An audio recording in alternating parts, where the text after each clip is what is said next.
Han passat 6 mesos des que les estudiants veníem als carrers d'arreu per denunciar la constant repressió de l'estat espanyol i exigir la materialització de la República Catalana.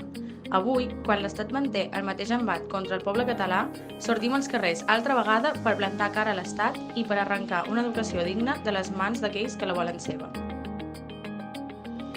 Des de l'any 2001, els preus de les matrícules universitàries han augmentat fins a un 143%, fet que ha deixat a moltes estudiants fora de poder accedir a la universitat.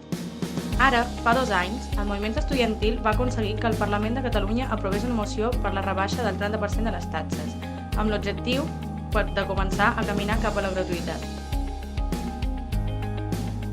És també en aquesta jornada de vaga estudiantil on sortim a exigir la supressió dels concerts de la xarxa privada als centres de secundària, on prenem els carrers per fer saber que tampoc serem lliures als centres fins que disposin de protocols contra agressions masclistes i LGTBI-fòbiques. Som les hereves de les lluitadores contra el Pla Bolonya. Som les que vam ficar el cos per defensar les urnes l'1 d'octubre, però també som les que vam organitzar referèndums sobre el 3+2.